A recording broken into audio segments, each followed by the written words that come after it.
é necessário, o que é melhor para o Brasil?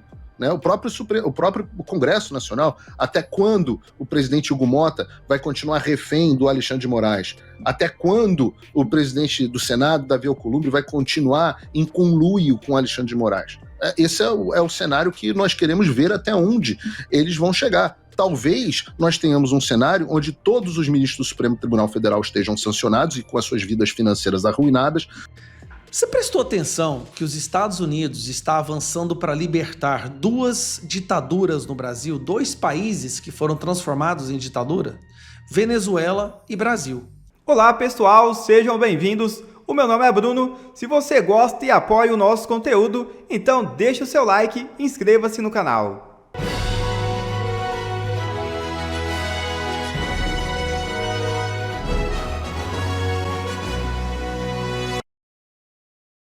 Preso homem suspeito de ameaçar de morte o influenciador Felca. É isso mesmo. O homem que teria feito ameaças contra o influenciador Felca foi preso nesta segunda-feira. Caio Lucas foi preso numa operação realizada pela Polícia Civil de São Paulo. O secretário de Segurança Pública, Guilherme Derrite, disse que além das ameaças, Caio Lucas vendia material infantil nas redes. Ele é investigado por ameaça, stalking e associação criminosa.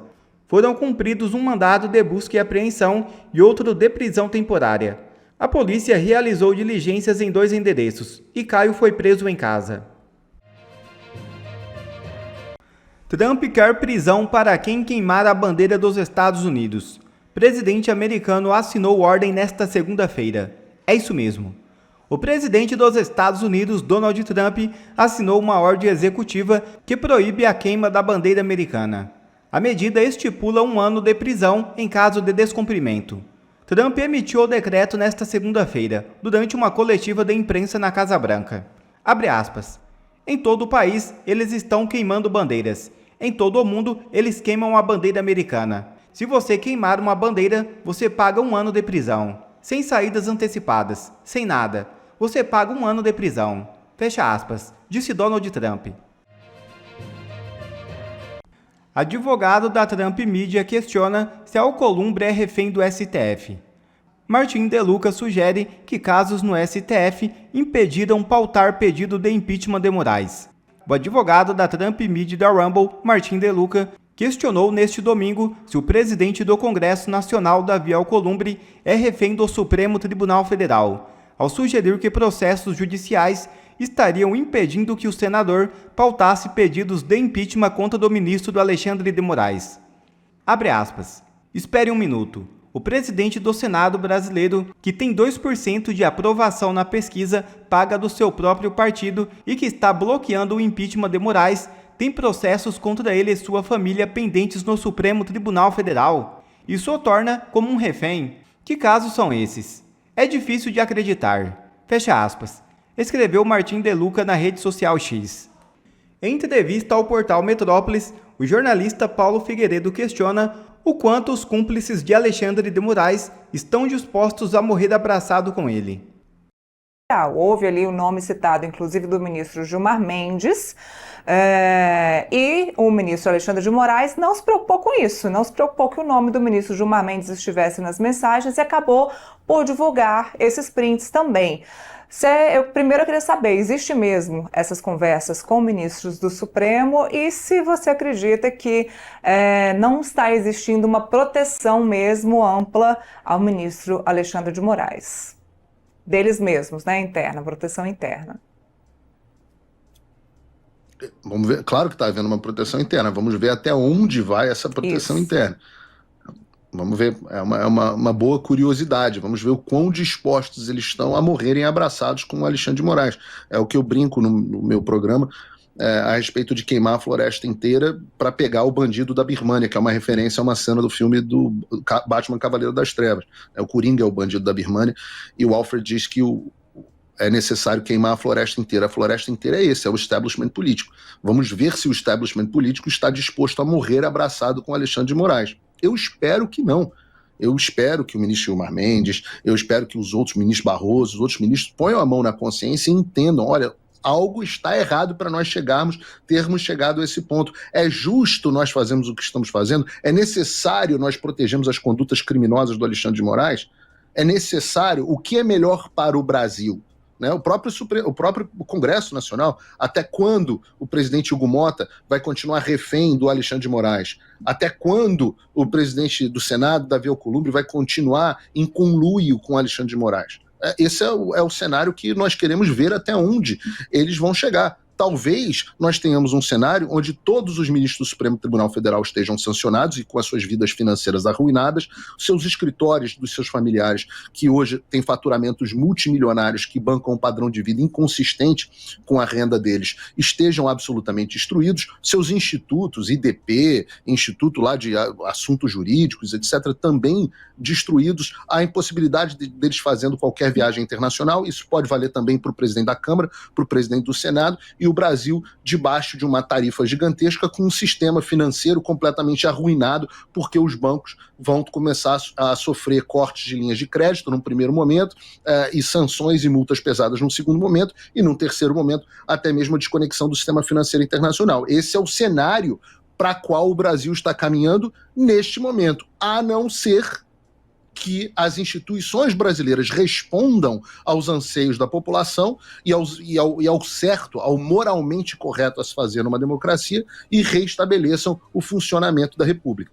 Para complementar, o presidente Lula vai fazer um discurso na ONU que o que se escreveu até agora a respeito disso vai muito nessa linha, né, de ser contra a intervenção do governo norte-americano no Brasil, que é um pouco do que se defendeu sempre politicamente no Brasil, dentro desse contexto que eu acabei de colocar para não ser repetitivo.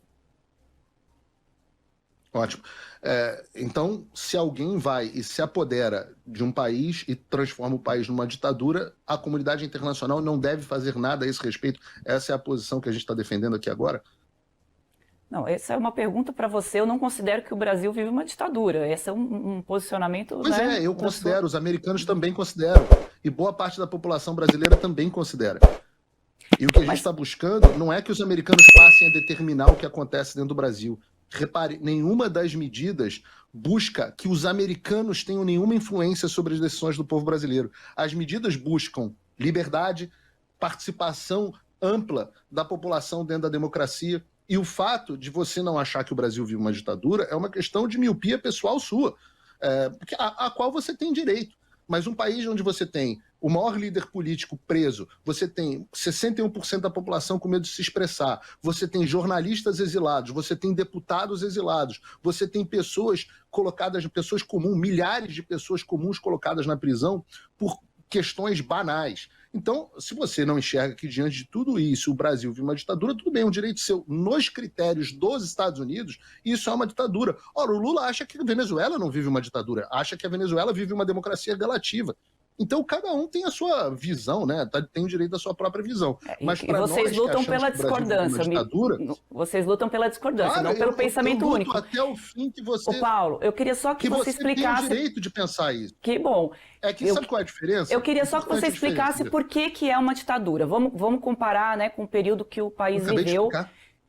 Não, vamos comparar. São dois pontos aqui. Tá. O país viveu uma ditadura, ocorreu uma anistia ampla, geral e restrita, né, que o seu avô ali conduziu. Mas essa anistia foi muito criticada, muito ironizada e muito debochada pelo Jair Bolsonaro durante toda a vida.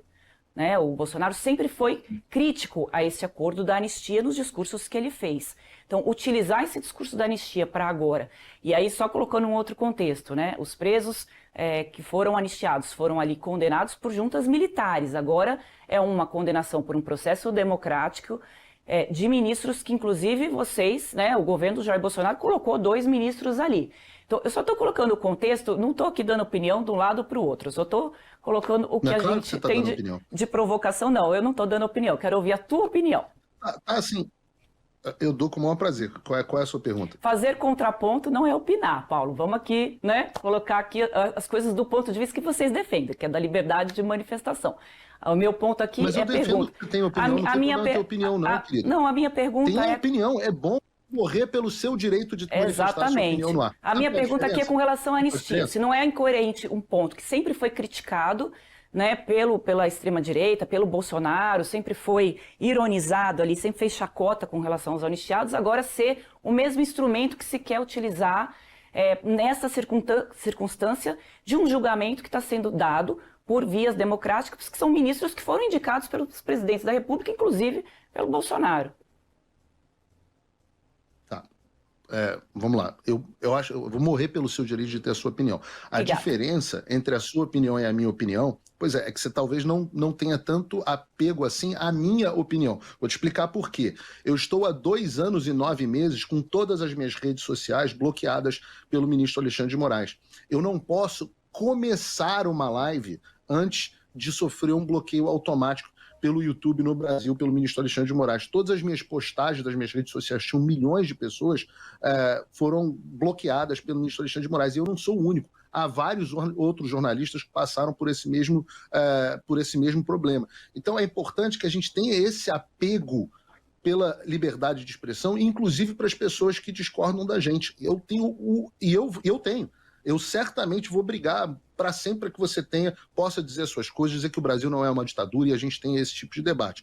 A resposta à pergunta que você me fez especificamente eu não sei qual é a opinião do presidente Bolsonaro a respeito da anistia de 1979. Ele pode perfeitamente estar errado. Eu sei qual era a opinião do meu avô e sei qual é a minha opinião. Eu posso responder por elas.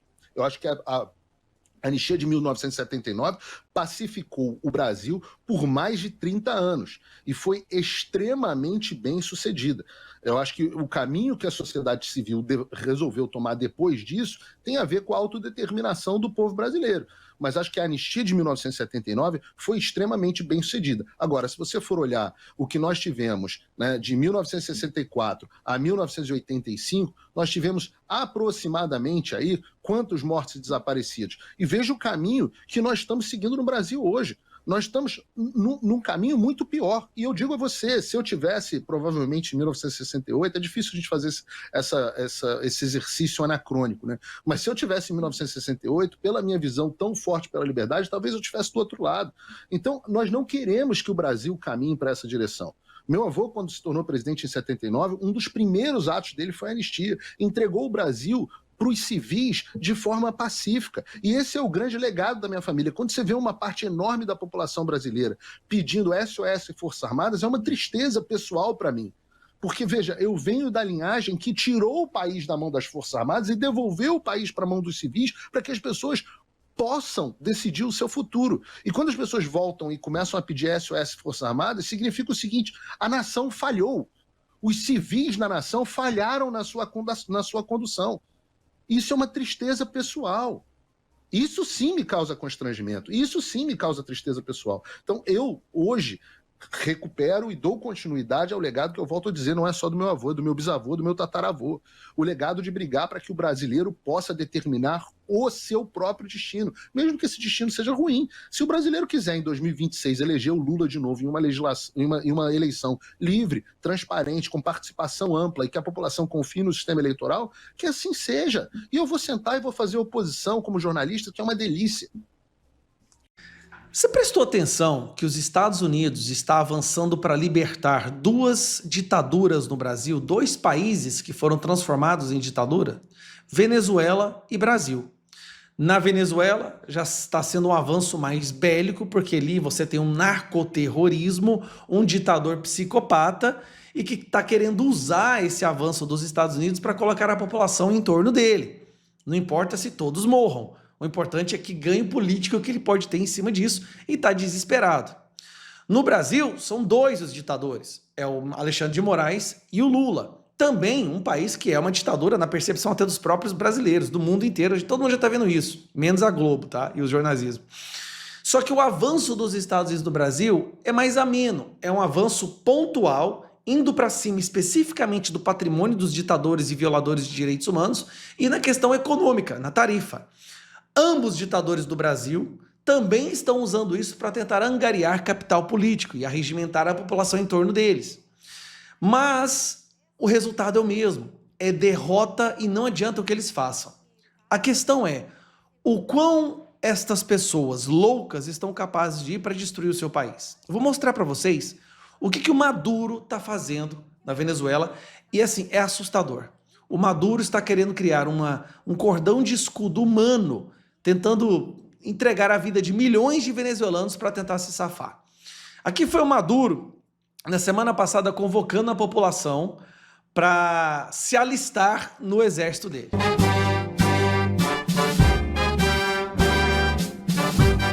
He convocado en las sedes de cuarteles militares, unidades militares, plazas públicas centrales, plazas Bolívar y en las sedes de las 15.751 bases populares de defensa integral a un proceso de Olha o povo, gente. Alistamiento nacional de todas las fuerzas milicianas, de toda la milicia nacional bolivariana.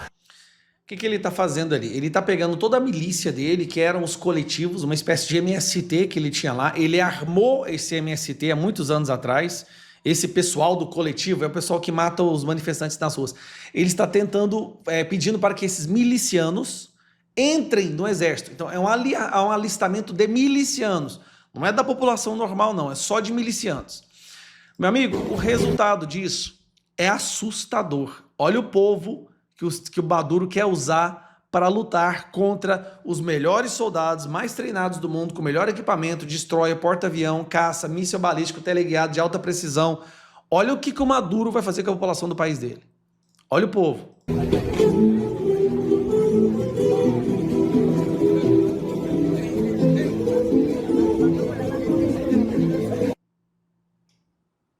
Vamos lá, vou acelerar. Aqui os milicianos indo se alistar. Boa parte desse pessoal tá indo se alistar para ter comida de graça. Olha que loucura, gente. Eles estão entrando numa fila de execução para ter um prato de comida.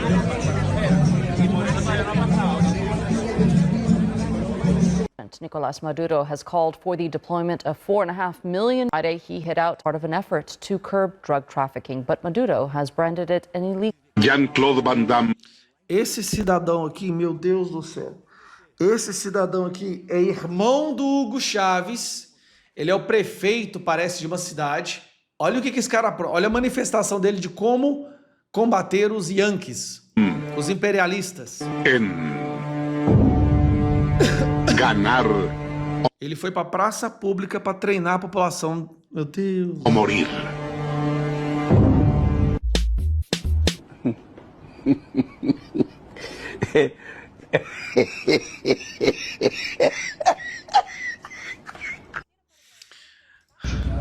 Bom, aqui é o Maduro visitando seus forças especiais de combate violento, sei lá.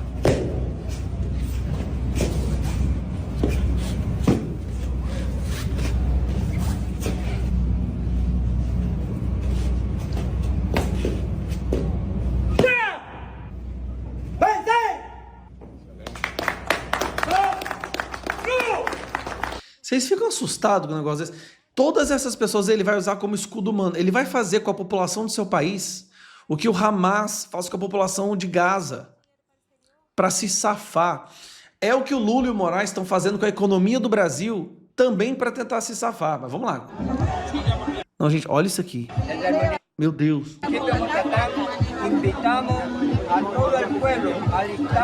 O cara não tem os dentes, gente. La milicia nacional bolivariana, ordenó nuestro comandante en jefe, Nicolás Maduro Moro, comandante de las Fuerzas Armadas y de la Milicia Nacional Bolivariana. Chávez vive, la patria sigue. Chávez vive, la pátria livre. Tá, aqui olha os milicianos entrando no ônibus para fazer treinamento, gente. Olha, meu Deus do céu, eu não consigo. Olha isso aqui. La patria se crece. Donde el pueblo puede, la patria se crece. Donde el pueblo puede, la patria se crece. Donde el pueblo puede, la patria se crece.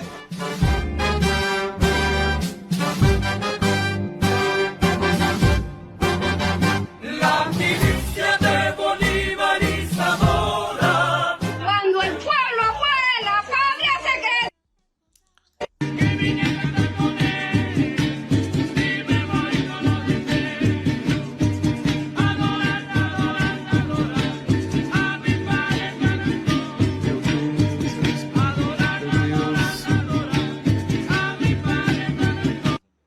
Calma que tem mais.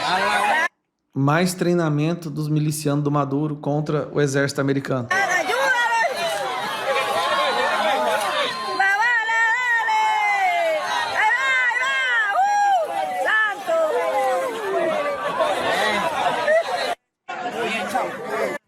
Meu Deus do céu. Aqui o Maduro chamou um general lá para condecorar ele. Aí presta atenção nesse detalhe que eles colocam essa lâmina de camuflagem, né? Essa lona de camuflagem para parecer que ele está num lugar de guerra.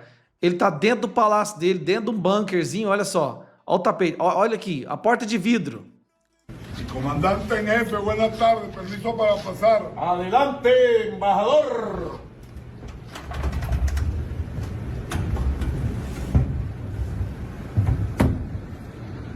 Buenas tardes, mi comandante en jefe. Solicito su autorización para recibir la presilla.